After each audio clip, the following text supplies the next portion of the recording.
Well, you might get even more angry because we're gonna start our little Indian segment. Oh, good lord. So what do you did you like the off-season additions? Did you dislike them? I mean, it's better than not doing anything, right? I Uh, mean, it's better than having Nick Swisher as your number two hitter. oh, good lord. And I was Or reading. your cleanup hitter. I was reading. What was it? I'm gonna flip back and find this. I get a preview magazine every year, and they rate overpaid and underpaid based on their performance. And Nick Swisher has to be like number one just because he's getting paid $15 million. is the third worst WAR from 2014 to 2015. He was a negative 0.6, and and he was getting paid $15 million, but his WAR was so bad that it almost ended up costing them more money analytically. So I mean, he's like one of the top six most overpaid hitters. I mean, it can't get worse, right? I mean, Napoli's not going to play every day when you think about it. Let's be real. I think Roger Davis is nice. They kind of took the Mo Williams approach when they signed Mo the first time. They said, "Oh, he hit really good. He played really good against Cleveland. Maybe if we sign him, he'll play really good every day." Uh, I don't think it's going to work that way. I think Roger will be a nice piece. He'll be a nice filler while Brantley's rehabbing to start the year. But I mean, in the end, it can't get worse, right? I mean, it can since you have Brantley and Lonnie Chisenhall out. Yeah. Um, quick, who is number one and number two on the? Oh, overpaid list. Yeah. Because they broke this down by pitchers and hitters from last year. Hitters, your six overpaid players: Chase Utley, Nick Swisher, Sandoval, Hanley Ramirez, Jason Worth, and Ryan Howard. Ryan Howard made $25 million last year. Let that sink in for a minute. Well, when they at least when they signed him in 08, he was coming off of a MVP year. But I mean, it's the Barry Zito effect. You never get those long-term deals done. So you don't give a 33-year-old Albert Pujols a 10-year contract, or like it's like you give Alex Rodriguez. You don't give Alex Rodriguez 10 years, $250 million. I don't care how good he is. You gotta put the financial stability built around you. Not every team's the Yankees, overpaid pitchers. Before we go back to the Indians, last year, Tanaka, Justin Verlander. Let's talk about this. Justin Verlander made $28 million last year. C.J. Wilson, $18.5 million. Jared Weaver, $18.2 million. Tim Lincecum, who I don't even think he has a team. No, he doesn't have a team. He wasn't even picked up as like a roster invite. $18 million last year. CC Sabathia, $24.2 million last year. And Matt Cain, $20.8 million last year. So what you're saying is Nick Swisher's in some elite company. Can't get worse. Literally. But okay. As we digress again. Yeah, let's stop getting off topic. Going back to the additions. I like the Marlon Byrd. Yeah, I do too. You could pencil in probably. I know I tweeted out as a joke, 7 home runs. Because that's typical Indian. That's about what you can get out of him. And I know that what a difference a couple of years makes, but when he got traded to the Pirates, when the Pirates started turning the corner, he was that piece that, the Pirates didn't need him to hit 20 home runs. They needed him to hit 8 and 50 RBIs as a utility player. And, I think he's a solid 6-7 hitter at best. You can't rely on him to hit 30 home runs. He's not going to do that. But I think you can easily. I think his ceiling is about 15 home runs, maybe, and that's even putting a little high, 15 and 75. Yeah, especially even playing in Cleveland, which is more of a pitcher's a ballpark. I mean, yeah. We also have to remember he was playing in Cincinnati, probably the hitter's ballpark in all of. Yeah. And even Pittsburgh. I mean, they have a short left field. They do. and you still play, you know, in Cincinnati, and you still play in Wrigley Field. So I mean, I agree. Probably about 15 to 16 home runs And I think, if you're hopeful. honestly, if and I know you tweet it as a joke, but if Marlon Berg can get you 7, 8 home runs, I'm all right with it personally. You know, he's going to be batting like 7th or 8th. You're not expecting 30 home runs out of him. You know, if I can get 7 to 15 or 16 home runs and let's call it 50 to 90 RBIs, I'll be fine. I can't complain with that. No, you really can't. Especially, I mean, the Indians literally got him for nothing. Yep. I'd be more disappointed if Napoli went, you know, hit 230 and with only 15 home runs, just because see, this is what I never understand about the Indians. They'll sign guys to, you know, 1 year $7 million contracts, you know, $5 million. They'll throw out these little ones, but once you add them all up, it's like, why didn't you just go out and get someone for like $15 million? Yeah. I mean, I know the last time they did that was again Nick Swisher and Michael Bourne.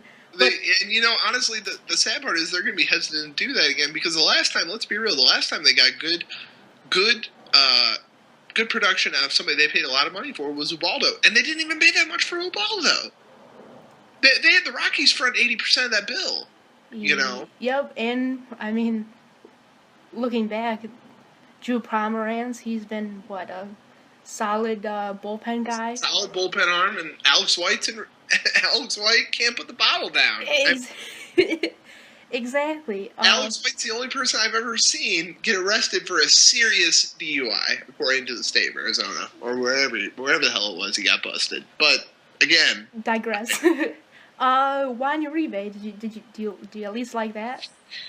I mean, he's a good locker room guy. Exactly what the Indians need. Napoli is too, but I mean, we all thought Nick Swisher was going to be a good locker room guy. And oh, come on, bro! It turned out he just got on everyone's fucking nerves, including myself. You know, I think Uribe's a solid piece. And for the record, I'm not against the signings, but I just, you know, I mean, they're just kind of like they're signings. You got to be able to see what they do, and be able to see what comes out of them. Uribe, I mean, I like him better than I think Urshela is still really green, and I think they made the right call sending Gio down to Columbus. You know, I think Uribe, I think he's a little more proven than what you have at third base. And honestly, especially, well, never mind. I'm thinking of past years when we tried Lonnie at third base. Or Carlos Santana. Cough. I never watched an opening game with more bated breath than with Carlos Santana's first game at third base. All right, quick. Since we're on the Indians, yes. What was worse, Carlos Santana playing third base or Luis Valbuena playing left field? Neither. Andy Marte playing third base. What did he have? Like, I think he has the Indians record with 3 or 4 errors in one inning. The best was the one game. Andy Marte. Man, Indians love it. Indians people are just probably ripping their hair out right now, but I don't care. It's their choice for listening. Andy Marte. I still remember the game where Andy Marte saw Paul coming at him.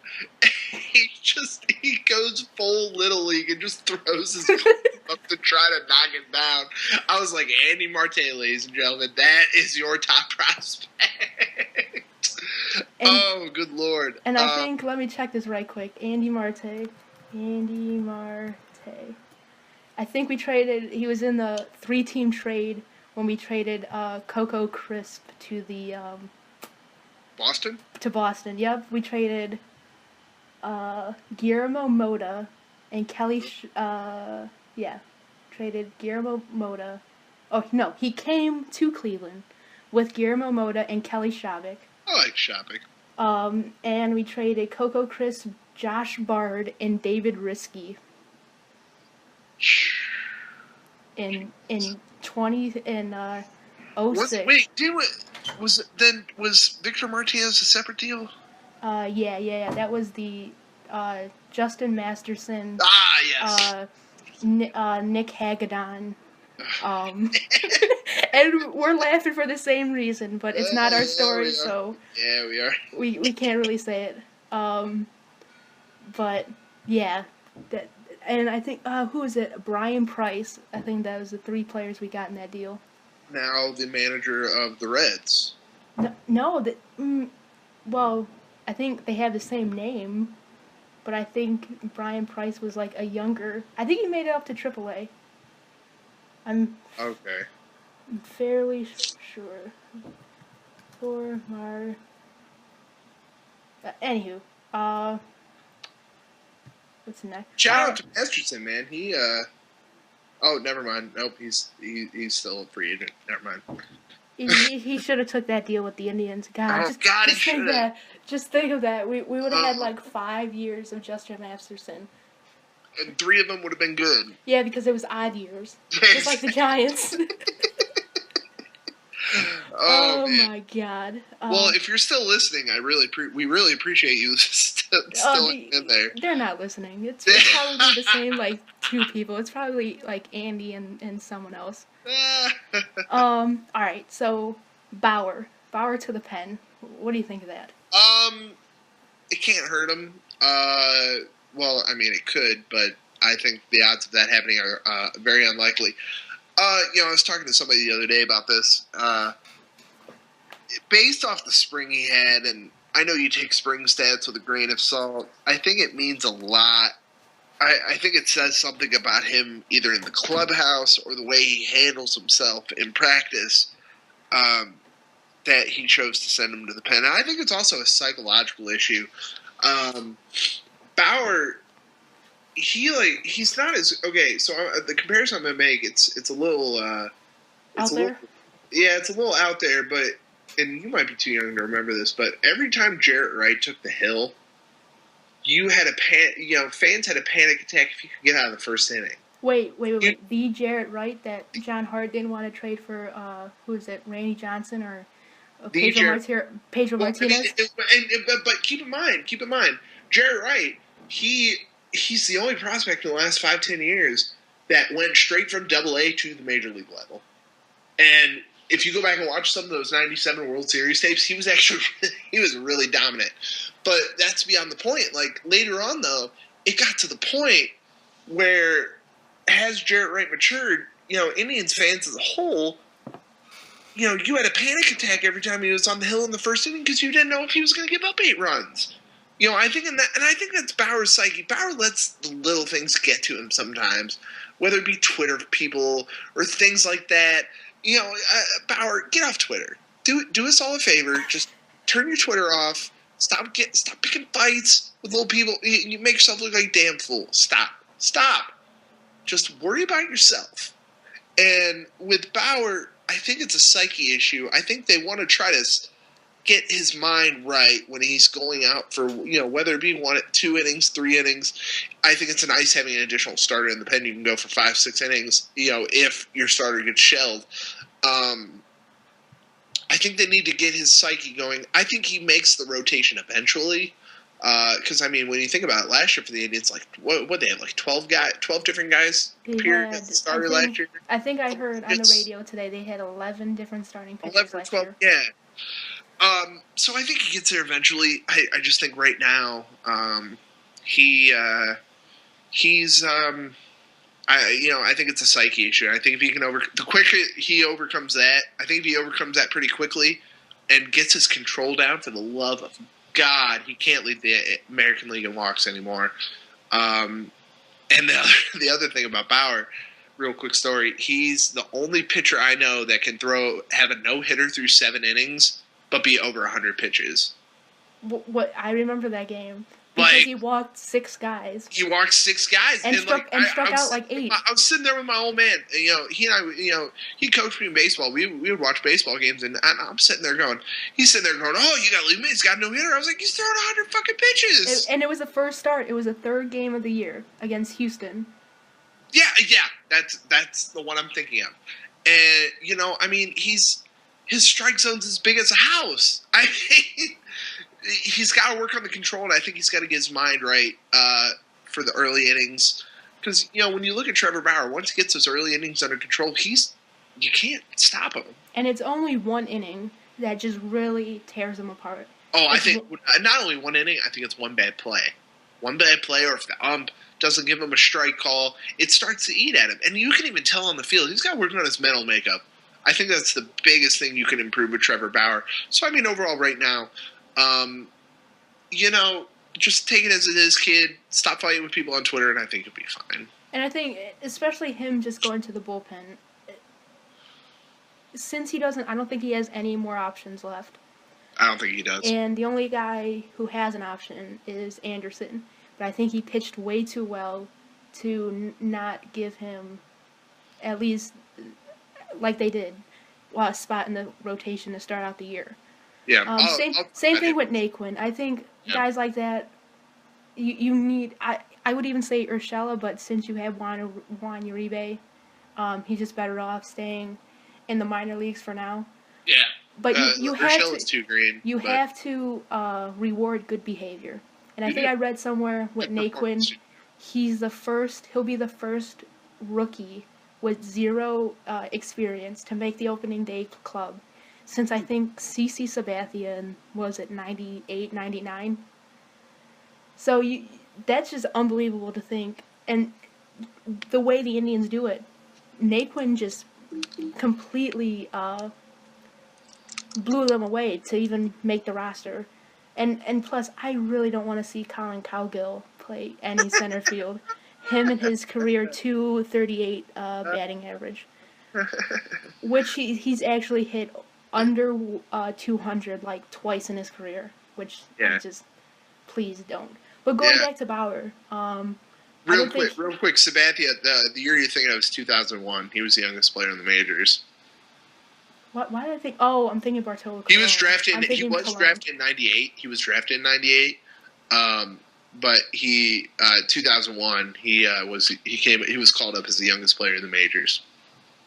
I think I'm thinking of Bartolo Colon for some reason. You might be.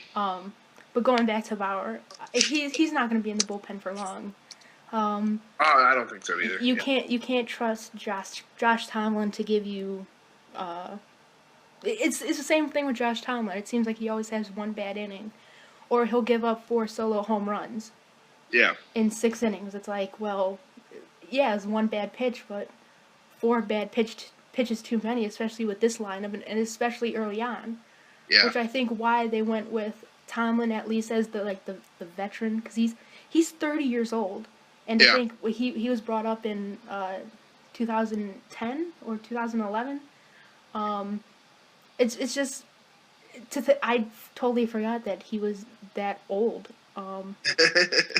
And again, trying to go back to Bauer, he'll be in the rotation sometime this year. Yeah. I just hope that this doesn't mess with him psychologically because he's so frail. It seems like. Yeah. The other shoe's going to drop with Tomlin, I think. Oh yeah. And I think that's going to lead to Bauer possibly being the number 4 and moving Anderson down to 5, or vice versa. And I mean, it doesn't mean Tomlin's a bad pitcher. It's just just give him one inning and just put it all on the line. Same thing with Zach McAllister the last few years. They finally put him in the bullpen, and especially since you only have one pitch, he's always been good the first time through lineups. But when teams are sitting on his fastball, because that's the only damn pitch he throws consistently, it just suits better for the bullpen. And I hope with at least Tomlin, if he gets kicked out of the rotation, he's at least solid, can give you some length in the bullpen, and be your long relief dude. Mm-hmm. All right, so next to, how do you think the Tribes start in April? I really don't know how to. It's vital, and I with we don't talk about it just because I'm gonna give you their April schedule real quick, and I'm even gonna go into May with this. Their April schedule, it's vital, to be perfectly honest. You have Boston at home for 3, White Sox away for 3, Tampa away for 3, Mets at home for 3, Seattle at home for 3, and then you go on a road trip of Detroit 3, Minnesota 3, and Philly 3 to end the month of April. You got to play Boston, White Sox, Mets, Seattle's, and Detroit in that stretch. You have to come out with a hot start. Yeah, you don't even have to be a hot start, like beating everybody and going like what? If I can do math really quick, like you don't have to go like 16-7, but like that'd be nice. But in the end, I mean, you got to win more than half of those games. Exactly, and you like let's see here 1, 2, 3, 4, 5, 6, 7, 8. You got to win 4 of those series. Yeah, whether it be a sweep or 2 out of 3. And you also have to kind of hope that Brantley and even Lonnie Chisenhall, get back you gotta pray as soon as possible. Together. Yeah. You gotta pray they can hold it together, because if that offense can't produce, they are screwed. And again, it's not. I believe Kluber had the worst run support of any pitcher last year. Yes. And it's not like, and especially with Kluber, it went last year. He literally had to go 8 shutout innings just for the Indians to have a chance. Yep. And I can't bank on bullpen guys like Manship to do exactly what they did last year. Even Zach McAllister. But again, when you're gonna have opening day lineup, you're gonna have Raji Davis, you can have Colin Cowgill and Marlon Byrd as your outfielders. So you're not gonna have Tyler Naquin? Not against David Price. But that's literally the only reason. I think he'll platoon with Cowgill to start. Yeah. And then Cowgill will hopefully get the hell out of here, and you'll have Raji Davis and Naquin platooning center field. Yeah. But I mean, especially because this team which is weird, this team under Terry Francona has been terrible to start out the year. But if you remember the Maniac years, which most of us are trying to forget, I believe one year Derek Lowe was like 6-0, and the Indians were, I think in 2011 were 30-15. Funny story. I bet a buddy of mine who he and I went to school together. We had a conversation at a bar. I bet him a pitcher of beer at a later date that Derek Lowe, after going 6-0, was going to start the All-Star game. And you lost what? I lost this. I mean, just quickly going back to that 2011 team. I'm pretty sure they're the team that went. They went 30-15 to start out. The most they fizzled out towards the end of the year. the most games played for each position. It was Carlos Santana at catcher, Matt Laporta at first base, Orlando Cabrera at second. Who? Orlando Cabrera at second. No, I get you. As Cabrera, Jack Hanahan. Oh, Jack Hanahan, yes. You had Brantley in left. Yes.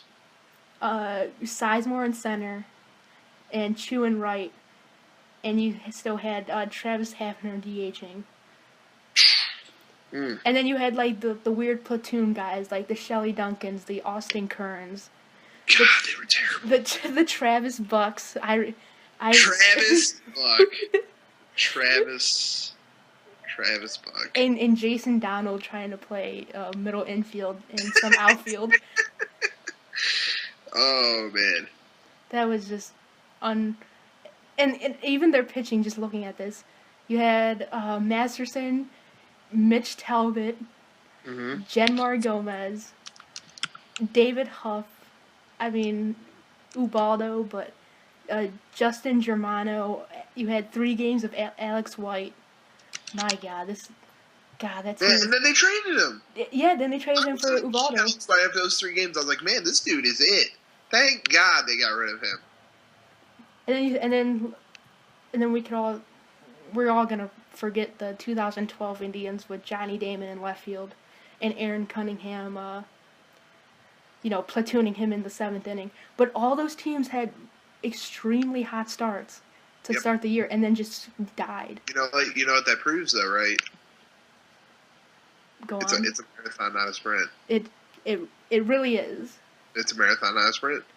plain and simple. What was it? The one year with the Mets where they had the 17. No, it wasn't the Mets. It was somebody who had like a 17-game lead with 18 games to go. They went 1-17. God, I don't even remember who that was. Oh, it was. Oh, the internet's a wonderful thing. 2007 Mets. 2007 Mets. They lost 12. With a 7-game division lead on September 12th, they lost 12 of their last 17 games of the season and missed the postseason. Oh, yeah, who? Just looking who's on that team. Moises Alou, Sean Green, Marlon Anderson, Carlos Beltran, young Carlos Gomez, old Sean Green, old Carlos Delgado, old Paul LaDuca, Delgado, Jeff Conine, Louis Castillo, Damian Easley, a young Jose Reyes, David Wright, an old Jose Valentin, old Sandy Alomar Jr. Man, they had Tom Glavine too. My God. Yeah, they lost 12 of their last 17. They had a great pitching staff from what I remember. They had Pedro in that staff. They had Oliver Perez. They had a good team with Billy Wagner coming out of the pen. Yeah, Billy Wagner. Joe Smith was on that team. My God. Yeah. Again, we digress. So what were we talking about? The hot starts in April and how they're irrelevant because it's a marathon, not a sprint. Yes. But the Indians can't tear their ACL out of the, or get trampled out of the starting gate. They got to win some series, and you're not asking them to go. Whatever I said it was, go like 16-7. You're not asking for them to go 23-0, but you're asking them to win half to 2/3. You just split the series between go 500 against Boston, the Mets, and the Tigers. And honestly, I'm okay if let's say 23 games. I'm okay if they're at 12-11. That's fine. No, because that's what you want with this team. Yeah, you want to be over. My old man always said it best. Because if you're over 500 in April, you have a shot. I mean, because in August they're playing the Twins, they're gonna struggle. You're playing the Yankees, who they could be up and down depending on where they're at. You're playing the Angels. You're playing the Athletics, and you're playing the Twins just in August. Look at June, for example. May, for example. Excuse me, May. May, you're playing. Well, you have Detroit, you have Kansas City, and Houston back to back, but then you have Minnesota, Cincinnati, Baltimore, and the White Sox. Yep. With Boston and Texas sprinkled in. Yep. And then you start out at the end of April with Philadelphia. Yeah. So I think the problem is Detroit, where Detroit is placed in this schedule, throughout the schedule, you can't necessarily get you can't find you can't find that opportunity to get a 10-game winning streak, because every time you turn around, Detroit's there for 3 games. Exactly, and even going to September, the last, let me see, 1, 2, 3, 4, 5 series. It's Detroit, the Royals, the White Sox, the Detroit, and Kansas City. Yep. That's just the end of the year. So you need to. I mean, it's almost just looking forward. It's almost like they have to get off to more than even a 500 start, or going 500 and then plateauing, or not plateauing, but hitting your rise in May and June and July and August, and then even if you kind of go down a little bit, just for this team that at least have a chance to get into the wild card, like we were saying in our AL previews. All right, so the X factor for the Indians, who do you got? Back of rotation on the pitching side, I think your 1, 2, 3 stars, they're pretty solidified. I mean, injury is probably the only thing that could slow them down, or Carrasco's ineffectiveness. And then this goes back to my Mike Napoli points. Carlos Santana, I think you need to have a big year out of, not only simply because, it's Carlos Santana, but you can't rely on Napoli to play every day, so you're going to need Santana to have that power production. I would take between 20 and 25 home runs from him, 30 if it's a breakout year for him. But I think that's even a little bit high. I think 20, 25 home runs for Carlos Santana. I think that's something you're going to need to be able to keep pace. And for the record, I would not put Santana in the leadoff spot, but I'd rather pull my hair out than have that conversation. You know, when I first seen that going to Santana, I was like, I could see that, but I always loved making a lineup with him hitting second. You know, you could have Lindor lead off, Santana second, then you have Brantley, Napoli hitting fourth, then you could have Kipnis, and then have a combination of Chisenhall, Marlon Bird, Yan Gomes, whoever's playing third base, whether it's at the beginning of the year, Uribe, and then having Naquin hit ninth, and then having another leadoff hitter almost, and then because when you turn it back around, it'll be Naquin, Lindor, Santana. Hopefully they all get on, or some combination of that, and then you have Brantley, Napoli, and Kipnis to try to drive them in. So I always liked Santana just because hitting second, just because he walked so much. Yeah. And yeah, his base running, I think he's just average with the advanced stats and base running. But I think him hitting second just gives you, like, Brantley a whole bunch of opportunities because he had 40 doubles last year. Mm-hmm. And I'm pretty sure Santana, majority of the time, if he's on, he can at least get from first to third or first to scoring on a double, depending on where they're playing. Yeah. And then if not, then you're having Brantley and Santana. They're in scoring position, and then you have Napoli, who is supposed to be your big bopper type guy, at least momentarily.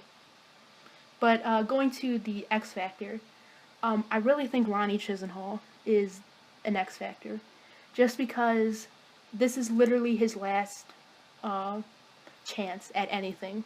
Yep. And if you could get 260, 270 with him, you can get 15 to 20 home runs with him. And he just plays a solid right field, which we seen he did last year. It just kind of, it slowly solidifies everything. And then that helps if Napoli struggles. Then you could put Santana at first, and then you could DH Marlon Bird, or DH, Brantley if he needs a day off or whatever. Or even, kind of trying to flip everything around, putting Brantley in center if Naquin struggles, and then you have Bird in left. Because, like, a Bird, Brantley, and Chisenhall outfield it isn't totally that bad on paper. So I really think Ryan Chisenhall, because it's either put up or shut up with him. And if he's not doing anything by the deadline, they need to get something. They need to get a replacement for him. Yeah. And that's why you also have Marlon Bird as your insurance policy, whether it's 15 home runs or whatever you can get from him on a minor league contract. Yeah, I would agree. But hey, man, Lonnie's already got it made because his bat's in the Hall of Fame. So, congrats to him. Was that his 9 RBI game? Yeah, 9 RBI bat. Yep, sitting in Cooperstown. Sitting in Cooperstown. All right. So, most important pitcher on the staff. I mean, you probably already. I have starter or reliever. It doesn't. I have both. Starter, I have Cody Anderson. He's got to learn. If he can adapt, because when you look at what Salazar came onto the scene 13, and he was guns blazing. Nobody knew how to stop him. Nobody knew how to really get hits off him. And when you look at it, you're going to need. He's going to need to be able to adapt to what he's doing. Simply because he's going to need to adapt, because if not, he's going to run into problems and they're going to figure him out. Kind of what happened to Salazar initially in 2014. And then reliever, Bauer needs, if Bauer can take this more or less the motion with stride and kind of own it, he's going to be important in the early going of the season, be valuable out of that bullpen. If he can have a good experience in the bullpen, things like that, he will be a important pitcher coming out of the bullpen to start the season, at least. For me, I think starter-wise, I think it's Danny Salazar. Yeah. You need him to get 15 wins at least. Because you're not expecting Cody Anderson to win you 15 games, but the way they're hyping up Danny Salazar, you're definitely banking on at least 15 games with him. Yeah. Around 200 innings and over 220 strikeouts. Yeah. I remember I saw Danny Salazar in a Double-A game. It was pouring down rain, the ball was wet, and he was hitting 101 on the gun. In a quiet, we were sitting there. It's maybe 10 or 15 people in the crowd. I got these tickets for like $5. Yeah, I'm in college at the time, and I was like $5, whatever. I'll go sit in the rain and watch this game. And Danny Salazar throws one pitch, 101 miles an hour, and some guy sitting in the front row. This old man, probably 60, 70 years old, and he looks up the radar gun, sees 101, and top of his lungs to about 10, 15 people. He goes, "Holy shit, that was fast!" And the best part was I'm sitting all the way at the third base. I'm sitting all the way down the third baseline under the awning. I just put up a thumbs up like, yeah, it was. But, I agree with you. For what they're hyping up Danny Salazar, the numbers have to match up. And bullpen-wise, with closers and with setup guys, I'm always afraid of the other shoe to drop. We've had solid years with Brian Shaw, over 60, 70 appearances, same with Cody Allen. They just need to keep doing what they're doing. And that's why, I'm just so afraid with bullpen guys, because there's not many guys who you could be, here's your 70 innings, or games, here's your around 3 ERA, without, you have it for X amount of years, and then it's always 1 year where it just drops off. And I'm just afraid with that with Brian Shaw. Not because I don't like him, just because the history and the amount of innings he's pitched. Yeah, he's only 28 years old, but this is the age where a lot of that, goes awry. We've seen that with Vinny Pastano. We've seen that with Chris Perez. They were just hitting 30, and all the career games started to add up, and they just died. So that's my most important reliever. Just because he just sets up everything, you can't bank on Jeff Manship. You can't bank on Zach McAllister. So that's why I think Shaw is the most important relief pitcher. I would agree. So expectations for guys like Lindor, Anderson, and Tyler Naquin. We'll even put in Gio Gonzalez a little bit, depending on how much he'll play. Who's Gio Gonzalez? Or Urshela, my God. I was like, wait. Gio Gonzalez? Why are you here, Cody Anderson? Oh boy! All right, I wanted to make sure I wasn't going crazy for a second. With Lindor, I think I think the room's there to grow on a successful rookie season. He needs to not, he can't get into that sophomore slump. He can't overthink it. He's just got to go and keep doing what he's doing. I think if he does that, he can build off a great rookie season. Tyler Naquin's the great unknown because, let's be real. We've seen a lot of players in the past put up baller numbers in spring training and then just fall on their face. One of them of which I think is going to end up happening in the majors with a different player on our Indians team, Jose Ramirez. But Tyler Naquin, he's the great unknown. I think the biggest thing, he's just got to relax. Don't overthink it. Just go in. You're only going to get one. This is only going to come one time. Coming up this early is only going to happen once. If he just has fun with it, relaxes, doesn't overthink it, I think he can have a good year. But he's the great unknown. And then going back to what I said with Anderson, I said, he's got to be able to adjust and adapt to what hitters are picking off of him. If he can do that, I think he'll have a pretty successful year as a number 4 starter. I think, as a 4 or 5 starter, I think if you can get 12 to 13 wins out of him, I think that'd be a success. I completely agree with everything. Lindor, everyone's afraid of the sophomore slump from everything what I heard about him, there seems to be no concern with the Indians about that. Just the way he plays with a lot of fun. He's very loose on the field. He's always smiling, and it's just stuff like that. Because you have Lindor, and him having success, and it's almost like the opposite with Trevor Bauer. Trevor Bauer has some success, and he's almost like not happy about it. Yeah. And then he's nitpicking every little thing, and then when something goes awry, he completely falls out the deep end. With Cody Anderson, again, like I was saying, and like you were just saying, if you could get 10 to 12 wins with him as your number 4 or number 5 starter, I think it'd be perfect. If he could, really what you want with him is just an innings eater. He gives you quality innings, quality starts. I know that's a overrated advanced stat, the quality start, but just give the Indians an opportunity to stay in some ball games. Mm-hmm. And with Tyler Naquin,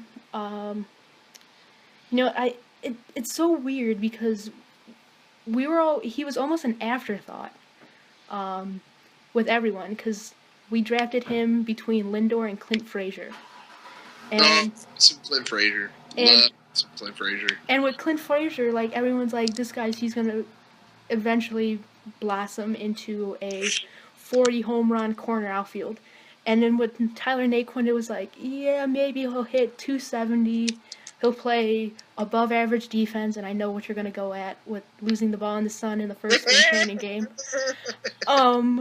But yeah, if he plays solid defense and he hits 260, 270, just makes contact, whether it's just moving guys from second to third, bunting, just those little stupid things.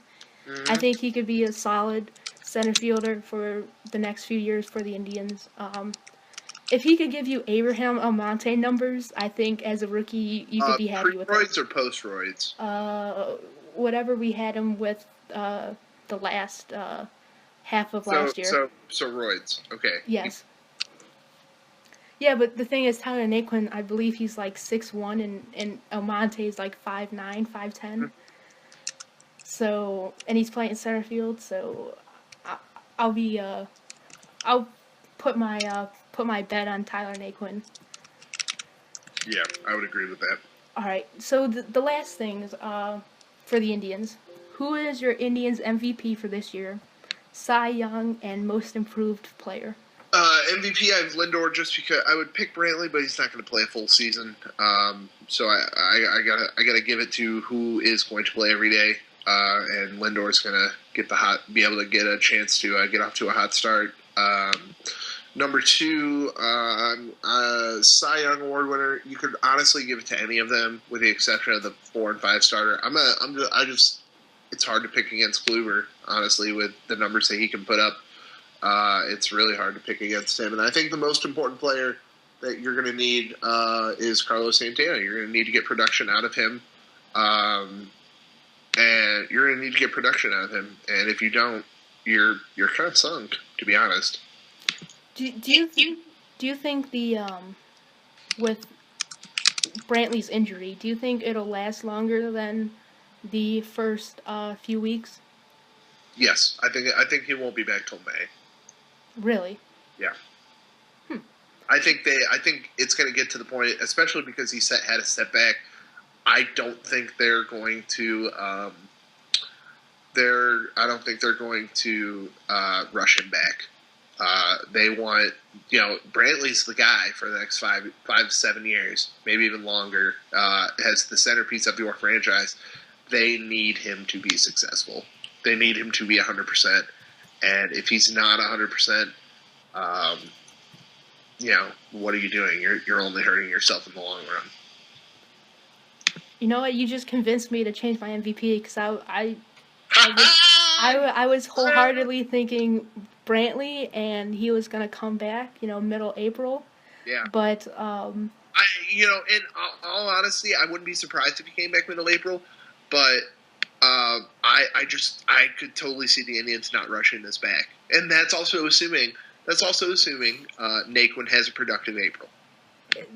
That is also assumed. But, we got Colin Cowgill. Come on now. We got Raji Davis. We Oh, got stop. Marlon Byrd. Come on Oh, now. I like Marlon Byrd, but stop it. We got Colin Cowgill. He can play center field. Stop doing what you're doing. What am I doing?